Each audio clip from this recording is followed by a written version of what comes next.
had a lot of fun working our way through your life story until we ran into one snag.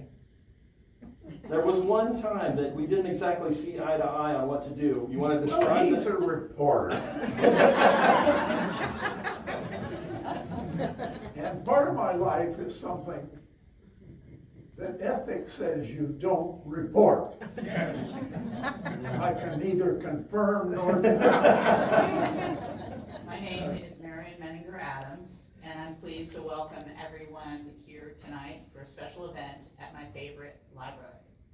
I grew up in Topeka, and I was a regular patron of this library at a very young age. My mother would bring us to the library on weekends, armed with book bags, and we were allowed to check out as many as we wanted. My favorite topics were science fiction and fantasy, so it started in the children's area, but then I would go further afield. And I was quite the reader in the family. One summer in 1975, I participated in a readathon to benefit efforts fighting against muscular dystrophy, and I read 152 books in 8 weeks. So, as you might imagine, my dad's nickname for me was Marian the Librarian. I also learned how to research material here at this library. This was in the days before the internet. So if you wanted to find books, you went to a card catalog and you used the Dewey Decimal System.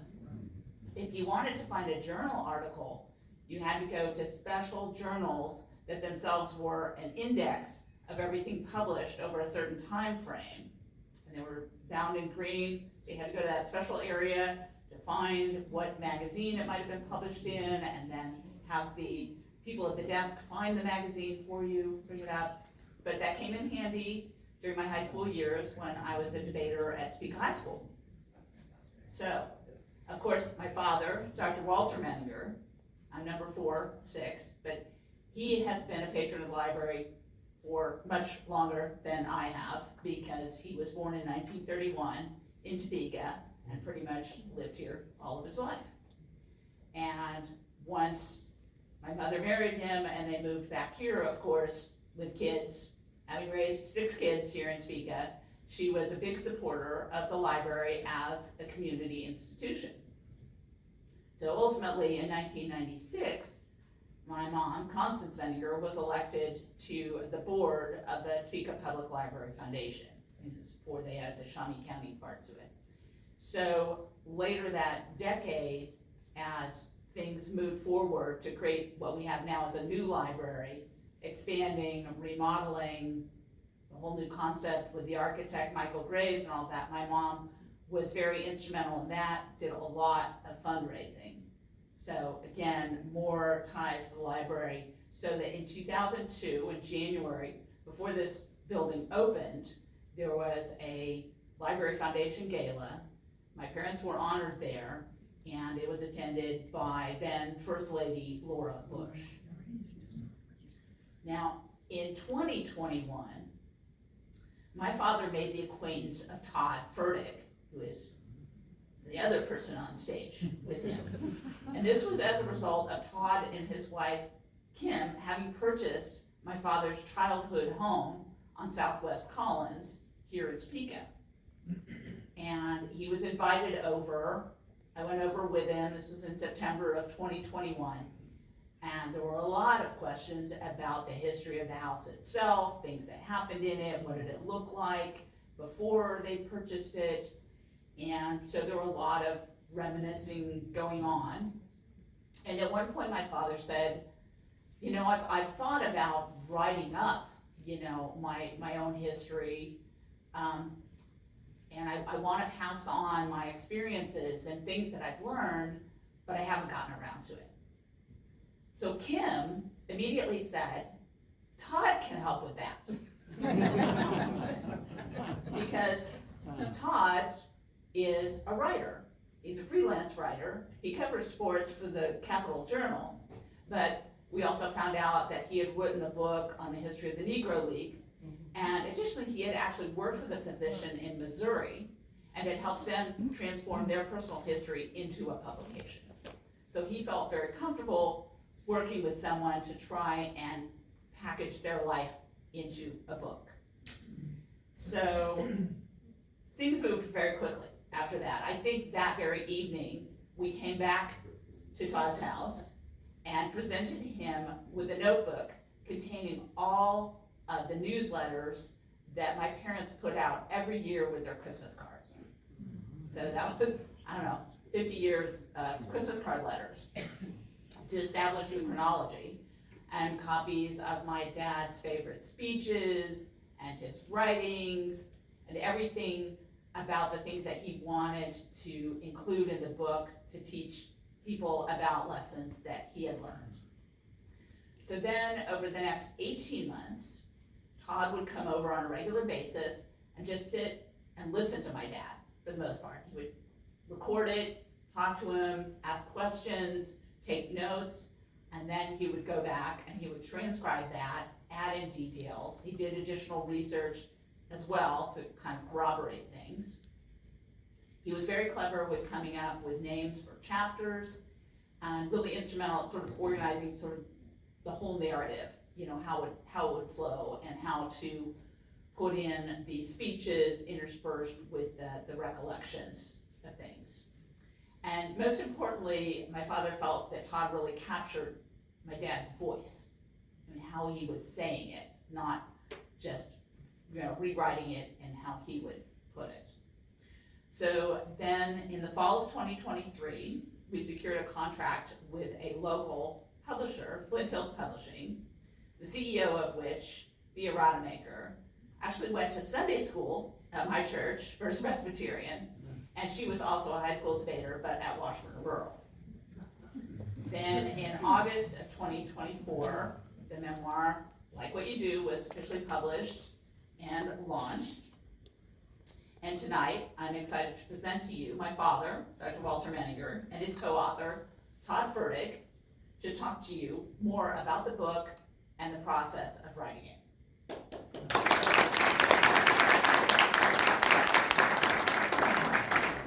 How do we top that? You go ahead. I'll give my best shot. I think the first question Marian sort of covered, but why did you feel like writing your memoirs? I felt I had a remarkable number of experiences that were worth sharing, that I could sandwich in various observations that sort of review life's lessons in one way or another. But that I think that there are enough experiences I've had that are worth sharing, that it made sense to me. And you have an opinion, obviously, because you weren't turned off by it. Little did I know when we first started what a celebrity Dr. Walt is. He's done a lot of amazing things, and so it was an easy book to write, to tell an incredible life history and weave into it a lot of his teachings and writings from over the years.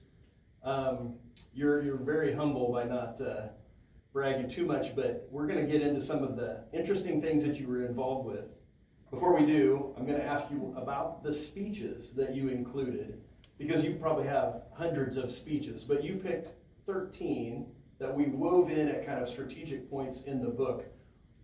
Why did you want to work in those speeches into a book? I guess because I felt they provide understanding of things that most people don't think about, but can be helped by being aware of. And then one that I think of was what I call the TGIF syndrome. You've had a challenging experience, and you manage to stay together to it, but you don't often acknowledge how much it takes out of you, or get a reading of when you're reaching your own limits, and we all have limits. I mean, in medical school, I would study for exams, and when I reached the point, I'd have a mouth ulcer or a canker sore, and I learned that was a signal you were reaching limits, and that we all have limits that sometimes we push beyond them and we pay a price. We have to recover, and so and my view is the more you have conscious understanding of some of the challenges you're facing, the better you're able to cope with them. And so it's a matter of acknowledging when we have limits, and that we may need to take time off and recharge the batteries, or however you want to refer to it. And that is something that all of us can keep in mind of and be alert to our own signals within us. But there are other instances in terms of facing certain kinds of life's challenges that I felt were worth trying to spell out in a way that we can incorporate them in our everyday life.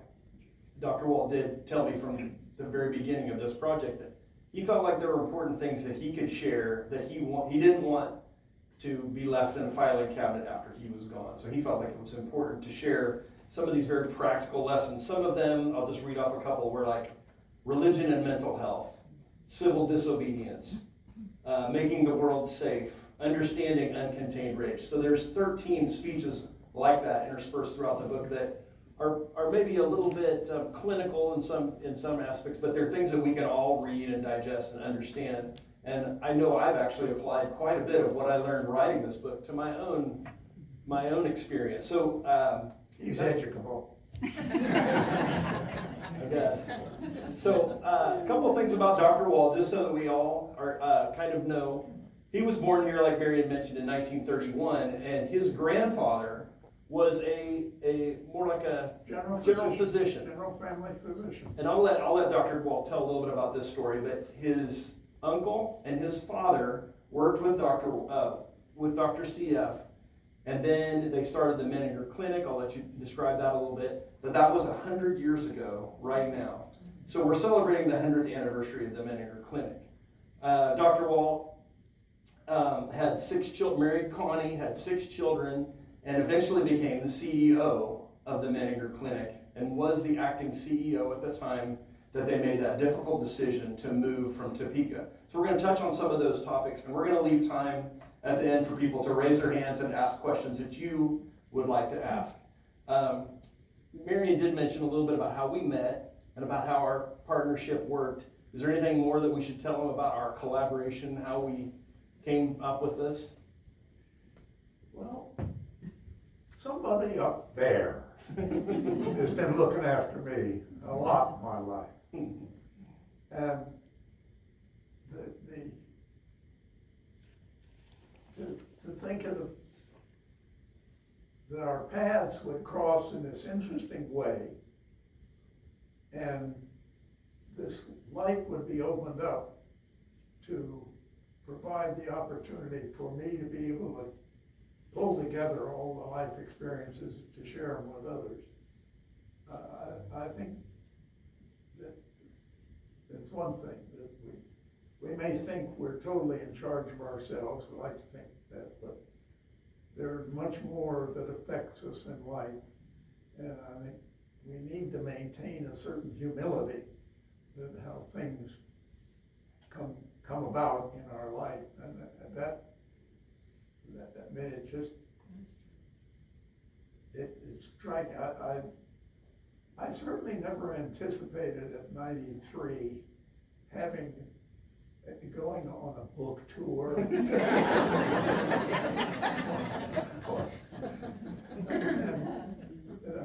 I've been fortunate my family has been live long, live long, and to be able to experience so many different experiences in life, and I've just been very much blessed. And part of my sense in the book is how to share the blessing.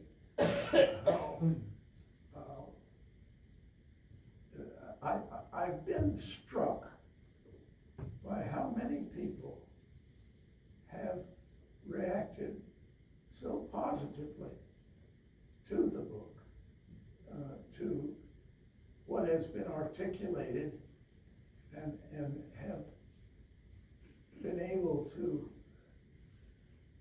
feel enhanced in a way that I don't know that I really anticipated. I wasn't sure really what to expect, but it has been gratifying. I mean, I've shared a number of life's lessons, but it's been a remarkable journey, and certainly was helped by our going through it bit by bit and sort of episode by episode in the process of writing the book. Yeah, Marian mentioned the real gold mine was a book of Christmas letters that I believe the Menninger started in the late 50s, and they would do an annual Christmas letter, and they had put them in sleeves in a book. So I had about 60 of these that they didn't just say Merry Christmas. They detailed the families, like what we were doing, what we were involved with, and a little bit maybe even about what was happening in the world at that time. And so I literally had a roadmap to write this book that I could go page by page and know exactly what the family was up to every year for the last 60 years. And so we kind of outlined your life, and we would meet sort of topically and say, okay, what was going on when you did this? And that allowed us to just walk through the family's history. So that really was a true gold mine. Another thing to know about the Menningers is there's hardly any family in Kansas whose life has been better documented than the Menninger family. So he could tell me something, and I could just then immediately Google and find out a lot more about that, because there were articles either about the family or about what was going on in the world at the time that he described. So he couldn't lie to me, because I could go and verify pretty much everything he said. And we had a lot of fun working our way through your life story until we ran into one snag. There was one time that we didn't exactly see eye to eye on what to do. You want to describe He's a reporter. And part of my life is something that ethics says you don't report. I can neither confirm nor deny. So you can go for that. So you can't live in Topeka and not hear stories about famous people who came to be treated at Menninger. Now, all of us could tell a story of somebody. So I thought these stories are out there, and I Googled and found numerous celebrities who came here for one type of treatment or another. And without describing the chapter to him, I called it the Cuckoo's Nest, because Dr. Walt actually appeared in a stage presentation of the Cuckoo's Nest, and he can tell you more about that. But so I thought, there's kind of a fun topic, kind of to tie in Hollywood, and we tied in a lot of. So anyway, I wrote this chapter and brought it to him as kind of a draft, and he took a look at it and he said, "This is really good, but we can't use it." And I didn't fight him on it, because I understood that doctors have their ethical standards. But if anybody wants to come by my house and pick up a prison copy, well, he went around me in another way, because one of the instances that he came across was an evaluation of an attempted assassinator of Gerald Ford, whom I examined, and he wanted to put that in. Well, he finally got it in by quoting the New York Times. It wasn't for me. but it just wouldn't seem right to have crossed paths with somebody who tried to kill a president, not at least included in your book, right? So there were. I can neither confirm. But there were chapter after chapter after chapter. As I was writing this, I had to say to him, "You did what? Or you met who?" Because he crossed paths or was involved in one way or another with so many significant events that reading this book really is kind of like a walk through many of the significant events of the last 80 years. And he has something to say about so many interesting things that took place. Why don't we tell him a little bit about the story when you were involved with a Hollywood movie? He's referring to The Great Gatsby. And Baz Luhrmann, who is the producer, director, was trying to formulate how, what kind of reasonable approach he could get to keep delving into the character of the narrator of the story. And in his mind, after the experience and the trauma of the psychological trauma of all that era, Luhrmann imagined he left New York and went back to the Midwest, and his parents got him help. And so where was there a sanitarium that he might have been sent to by his parents or helped to see by his parents? And they said, well, there was a Menninger Sanitarium in Kansas. So they called Houston, and Houston referred him to me to learn about the Menninger Sanitarium at its beginnings. And I said, well, I'm going to be in New York in a couple of weeks. Maybe we could visit there. So I had another commitment to be in New York, so I arranged to go down to the production loft that they'd taken over in downtown New York as they were working on the movie. And his thought of how to present the story in Gatsby was to have him go to a sanitarium and tell the story in the sanitarium, so the movie is a flashback of the character. And I said, well, that makes sense. And so he said, well, will you come back and meet we can do a video session with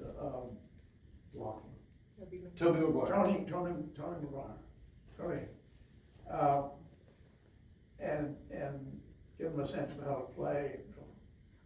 So I'm back there, and Toby McGuire comes in and he sits in the chair, and they're filming me in this thing. And I suggest, well, can you tell me a little bit about your experience? And McGuire's silent. He doesn't know what to say. And so I'm like a good psychiatrist. I waited for a minute. I said, well, maybe you can't talk about it here, but maybe when you're back in your room and you're thinking about it, you can take a pencil and put your thoughts down and we can talk about it further. And basically that's how Baz Luhrmann approached this. And while there are some things that are a little mixed up, the sanitarium that he was referred to is not like it's a castle with a moat around it. What they're afraid the mentally ill were going to do in those days. But the fascinating thing is when we went to see the movie at the Broadway premiere,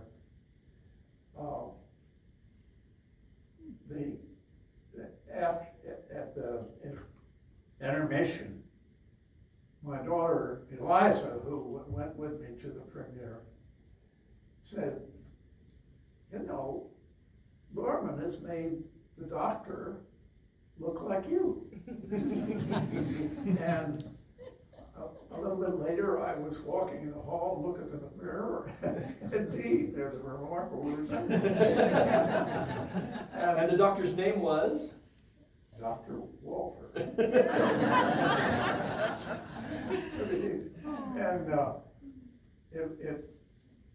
it's a fascinating experience.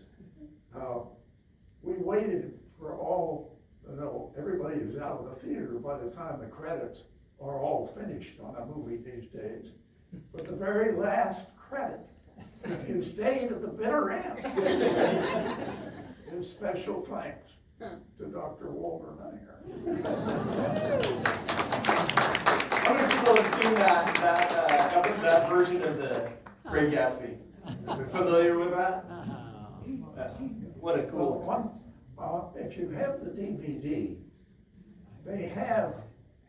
they put on some extra little tidbits related to the preparation of the movie and the like, and they include the video that they took up in that loft when he was trying to get initially Tobey Maguire, and the writer and Baz Luhrmann were trying to get a sense of how they were gonna make this work.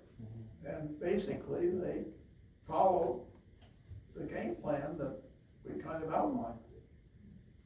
We have a couple extra minutes. I'm going to ask you a question I don't think we've touched on very often. When we bought our house and Dr. Walt came over, he told us that an interesting thing that happened in our house was that some reporters from Time magazine came to our house and interviewed Dr. Walt's father in 1948.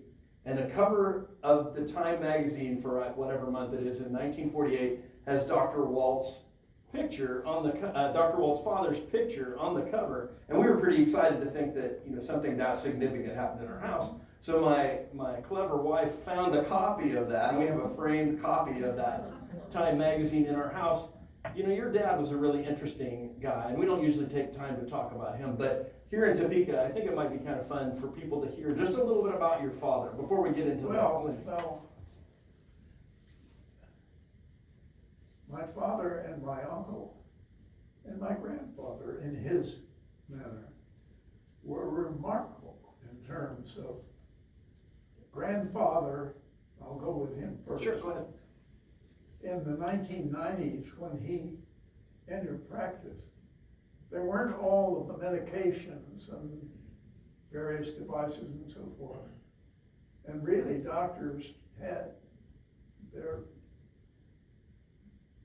one tour de force is how they cared for people. And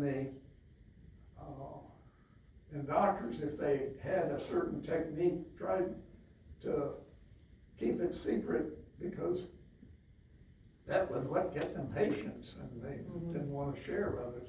And he wanted to share knowledge, to share experience, and educate others, and that's part of his who he went to a meeting in Rochester, Minnesota in 1908 and saw doctors who shared information and taught one another. And he wanted to have that take place in his practice. And so when he came back from the meeting at Mayo, his boys were then youngsters. And he said, boys, you know what we're gonna do? When you grow up, become doctors, and we'll practice together and create a clinic here, like the Mayos did in Minnesota. And what he didn't realize was that Carl would be attracted by the specialty of psychiatry. And when Carl came back, he wanted to practice that specialty, psychiatry, neurology. Grandfather said, that's fine, we'll practice together and so forth. And then the problem with the psychiatric patients is that you couldn't house many of them in the general hospital. They were unmanageable. And so they had to get their own place, their own sanitarium. And reading it's the centennial, is that in 1925, C.F. and Carl incorporated the Menninger Sanitarium Corporation on, I think it's May 1st, it's May 1st of 1925, incorporated and invited townspeople to come and invest, buy stock in the Menninger Sanitarium Corporation, which they used to be able to buy the farmhouse and the property that became the Menninger Clinic out on West 6th Street. And that. Then the next, I think, really significant development, there were two things.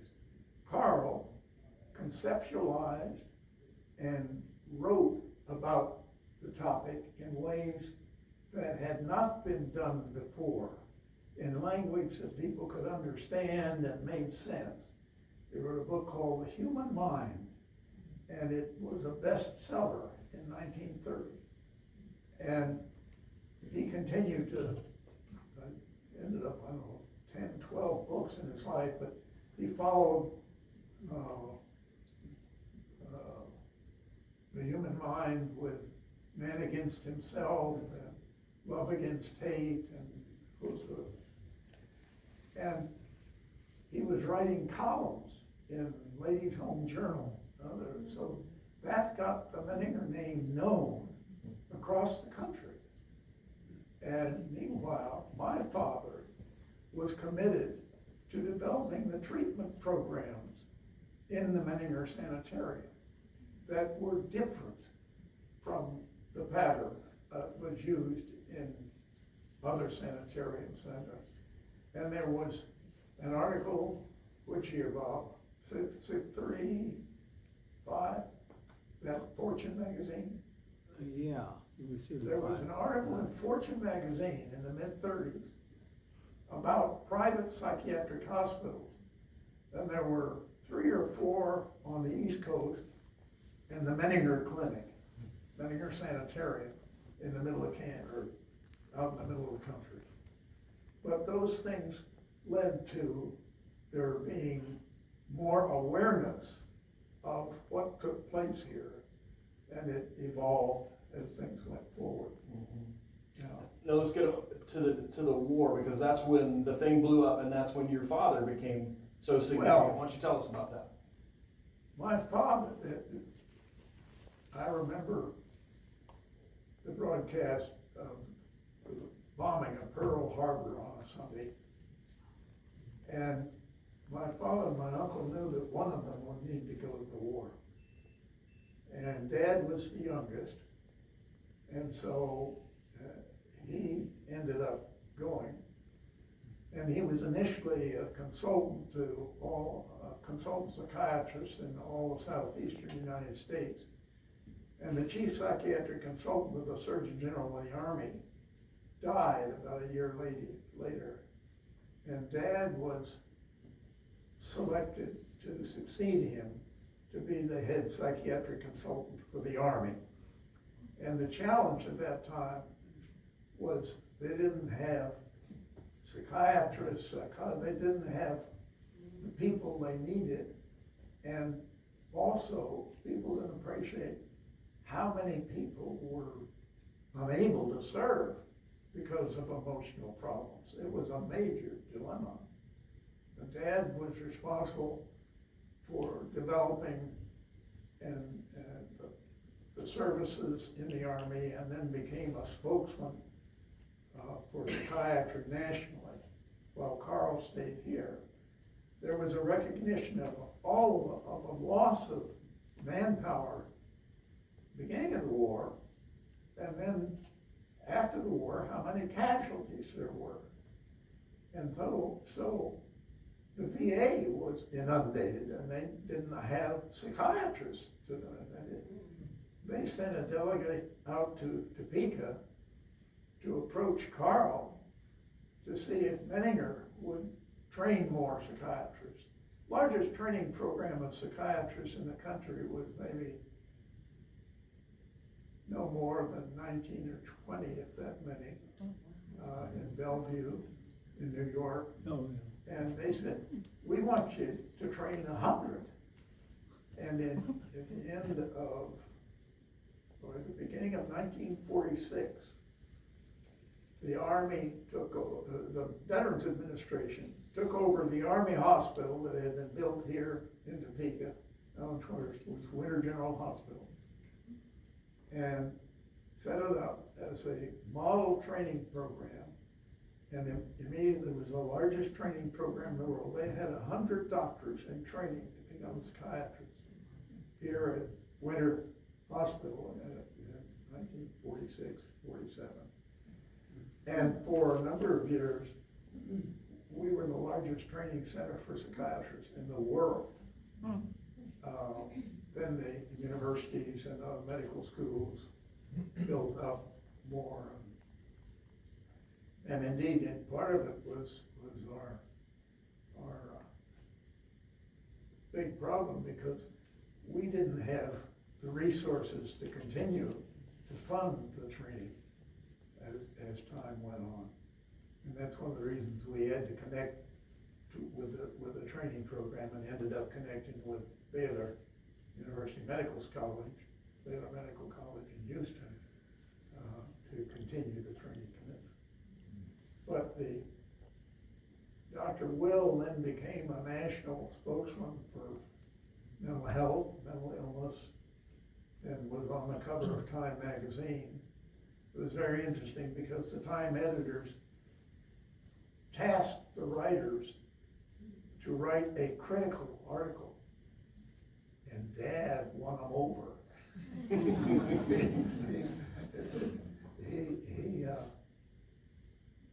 They came ready to be highly critical and ended up with an article that was more understanding of the challenge that the country was facing in mental illness. That article was actually pivotal in your own personal life, because Dr. Walt loves to tell the story that he met a cute redhead at Stanford University, and he thought, what can I say to impress this girl? And the thing that came out of his mouth was, my father was on the cover of Time. It was in the fall of 48, and I started college the next year, the fall of 49, and I was figuring out the activities I wanted to get engaged with, and one was being with the newspaper, Stanford Daily. And I went in to check the morning whether there was an assignment for me as a cub reporter. And there was this pert redhead who was in the business office folding up newspapers to be mailed to alumni. And what compelled me to talk with her, I'm not sure, but I did. And I was trying to think, what can I say to impress her? My father was on the cover of Time magazine, and she thought that was an interesting to say. She went and checked it out. We didn't start going together till the next year, but that was a good introduction. There are 2 chapters in the book that are dedicated to Connie, which probably a lot of people in this room knew Connie. And I can tell you for a fact that Dr. Walt loves to tell stories about his entire life, but his eyes light up in a different way when he tells the stories about Connie. So those were 2 chapters that you'll notice very pointedly that we describe Connie's activities interwoven with the rest of the family. And then in the late 60s, we stopped including Connie in the chapter by chapter chronology, because we wanted to dedicate 2 specific chapters to Connie, and I think we really, hopefully, captured her well with those 2 chapters. Well, we're going to run out of time. We want to make sure there's plenty of time to ask questions. So I think it's really important here in Topeka to go ahead and let you talk a little bit about the difficult decision to move to Houston. And there are probably people here who were part of that or remember very well that decision. Could you tell us a little bit about what impetus there was to move? Well, the major factor was economic, because our approach to helping people at Menninger acknowledges that there is no fast fix for emotional problems. And the average length of stay at Menninger during the last years when I was CEO, you had one group who stayed there 90 days. And there was another peak at 9 months.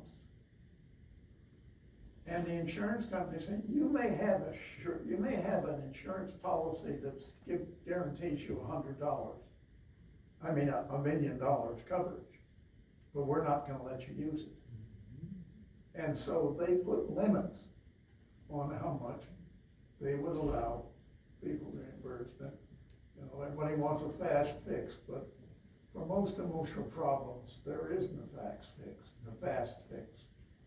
I must confess, I've heard of some new treatment approaches that have some remarkable response with various kinds of bombardment of pulsing waves and so forth, but that's not for me at this point.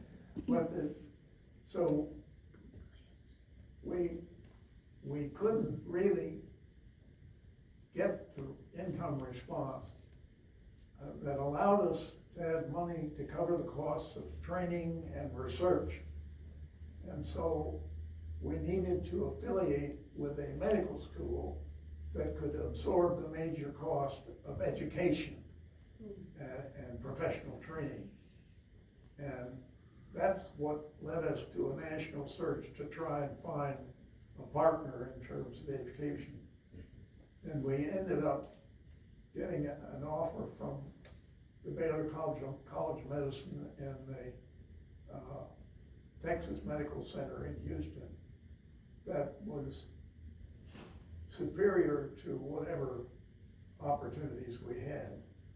But even that almost didn't work out, because we thought we had it worked out, and then they wanted to assume the management in a way that we felt compromised our capacity to have our independence. So we scotched the first deal, and then they came back without that poison pill, and we were able to make a deal afterward. Why don't you tell everybody, how is it doing? It's been almost 22 years or so. How's it doing in Houston? There is good support in Houston. I think there are more millionaires in Houston than there are in Topeka. But we've had a wonderful bunch of people who have supported the institution over the years. There are assets there in Houston that regrettably we didn't have access to here at Topeka. But it's had some struggles along the way, but they're doing well, and they have a strong base of trustees going on, and they continue the commitment to the quality of care and the educational activities. I think this book covers, by telling Dr. Walt's story in chronology, I feel like there's Topeka history, there's Kansas history, there's American history, there's psychiatry, there's just a lot of entertainment in this book. I feel like there's a little bit of something that almost anybody would enjoy.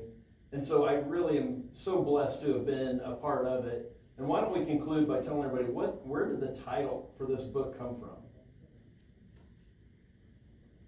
In my medical school, I had a mentor who was raised, his father was a chemical engineer, and he wanted to do what his father did. And his father wanted him to become a doctor.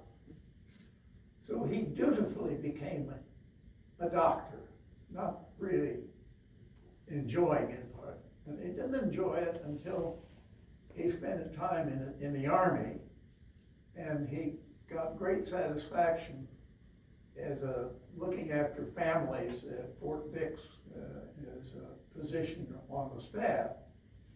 So when he went back out of the service, he opened a little private practice to keep, because he enjoyed the family practice. But he also got a job as an employee physician with the Sloan Kettering Cancer Institute, so he could do research like his father did. And he with a colleague, initially developed a significant, one of the earliest tests in measuring the products of injury to heart muscle. So that he sort of did what he wanted to do, but he also got to make a difference. And he said the important thing in life, it's more important to like what you do than to do what you like. And I had in my own life a situation where what I wanted to do was not what I was tasked to do.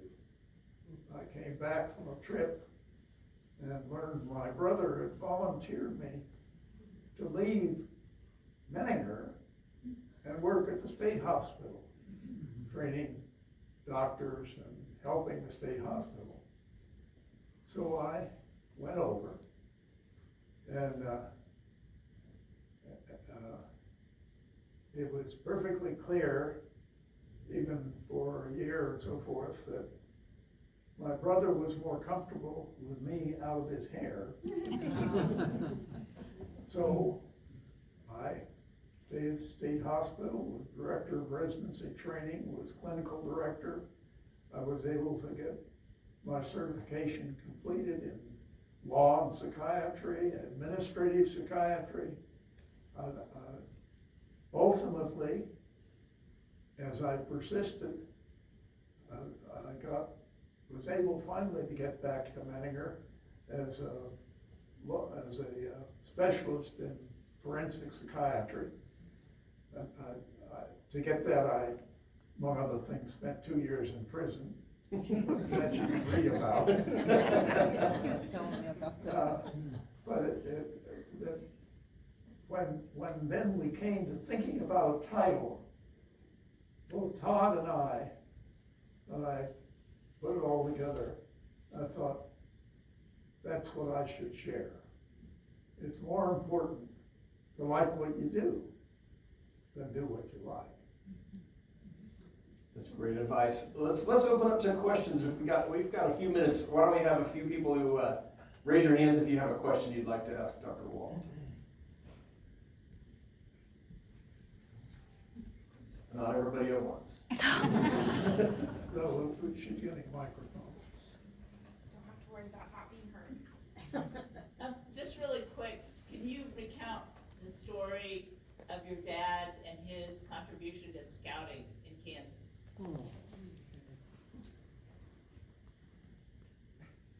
That's an hour talk.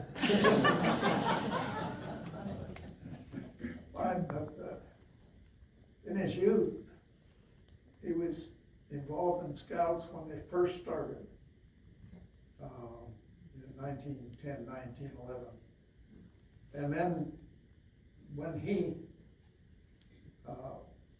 came back after medical school, actually he was active with scouts, I think, in college. And then he came back and took over the troop at First Presbyterian, and then he kept the kids there. They interestingly enough, they wanted to continue to be involved, so he set up a Sea Scout ship in Kansas. And they competed with the national competition. Now, their cruises were on the Kansas River. This is before Lake Shawnee. And he wrote the Sea Scout Skipper's Handbook in Topeka, Kansas. And because of his activity in the Sea Scout Skippers and others, he got recognized by national folks and was ultimately asked to be on the National Executive Board and active with Scouts all his life. Is that what you're asking about? Well, you did tell them that the Kansas troop placed first in the Yeah, national competition. They had so a many competition times. of Sea Scout, in which the Sea Scout ships kept a log of their record of their activities. And then they submitted that log at the end of the year for a national competition. And the Topeka SS Kansan won the national flagship competition. I think, whether it was 31 and 32. Anyway, they're gonna win it the third year in the national thing. We can't keep giving it to Kansas. So they gave them an honorary one and a award.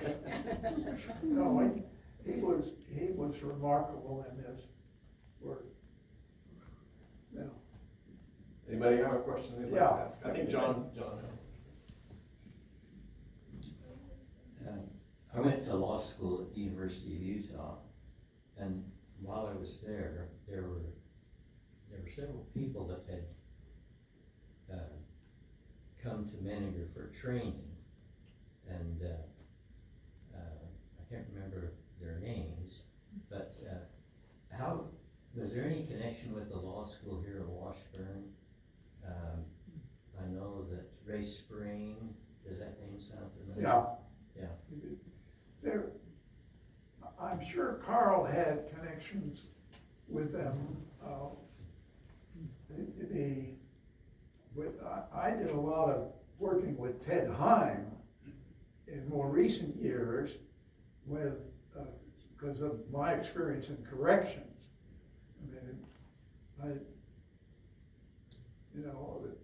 All the physicians in this day, well, no, I don't know, not now, this day, but when I was coming, if you knew you were going to serve time in one way or another, I ended up serving mine in prison with the Public Health Service, and was a chief physician, chief medical officer in a federal reformatory. And there are various aspects of working with, I subsequently did a lot of work with the law and psychiatry. My father did not do a lot in that regard, but Carl was engaged.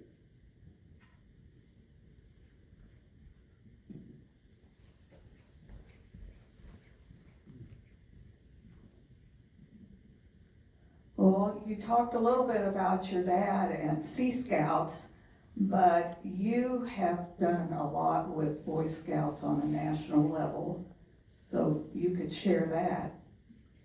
Well, my father was very much involved with national health and safety in the Boy Scouts. And after he died, the health and safety chief, the staff member of the Boy Scouts, came to Topeka and asked my brother if he would join the Health and Safety Committee. He felt he couldn't commit the time at that time, so he said no. And subsequently, the Health and Safety man came and asked me, and I said yes. And so I became involved with Scouts on the national health and safety. And did we put in a book? I think, yeah, we have a segment of the book. There was a period, a non-physician was chair, and then he groomed me to assume the chair of the Health and Safety Committee. And my major accomplishment was to be able to ban smoking from scouting activity. We moved up the proposal in the Health and Safety Committee and got it up to the point of being accepted and approved by the National Executive Board.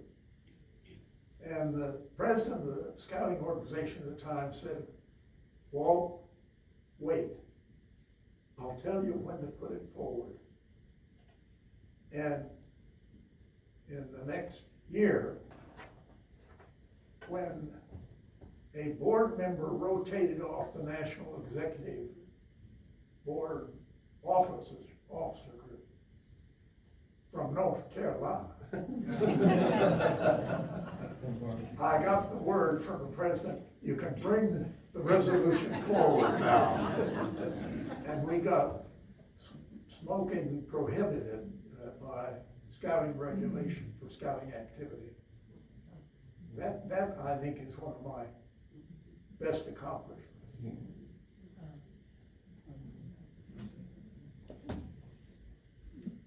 I wonder if you could perhaps remember how the concept in your treatment model included multidisciplinary professions to include social work, psychology, ministry, and how that got included into the Menninger School of Psychiatry. When did that idea come about and why? Well, I don't know the exact roots, except that from the very beginning, my father developed a treatment program that involved all of the people who were coming in contact with the patient. That you'd have the doctor, the MD, the nurse, the psychologist, then you would have adjunctive therapists that were all, and you would develop a treatment plan that involved behavioral assignments, activities, and the whole range, that the team would formulate the needs, and then everybody was to approach the patient with the same, you had the prescribed attitudes and prescribed response to questions and the like. And then the team would meet on a regular basis to compare notes, and it was a total treatment program, including the attitude. I mean, give you an example. Generally, theoretically, what happens in a depression is that the aggressive, the angry drive is kept inside. It's aimed on the self. And the question is, how can you help the patient who's so berating themselves and angry and so forth? How can you help them restructure their lives so that they can begin to redirect that?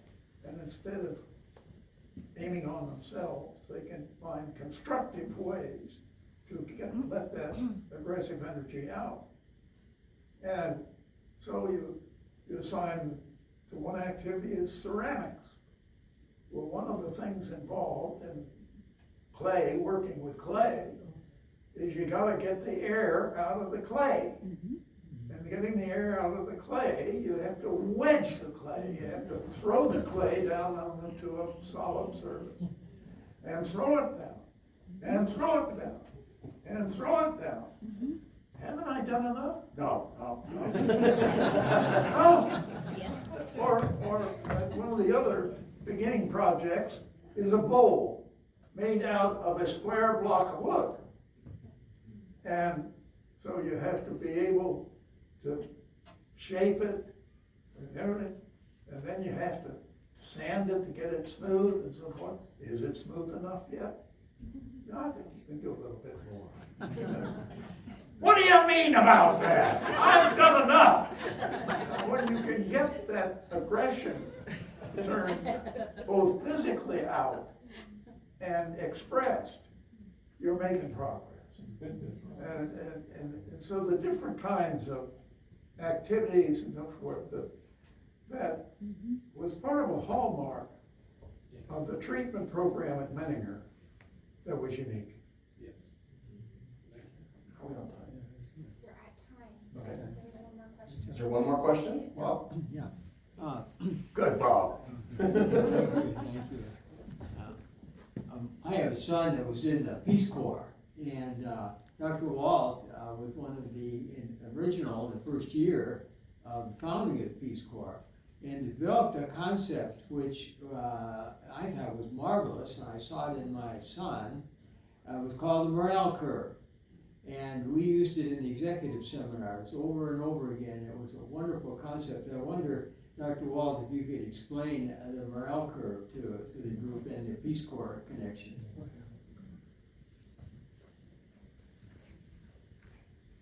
This, I think, is one of the most useful concepts that I became aware of out of the Peace Corps experience.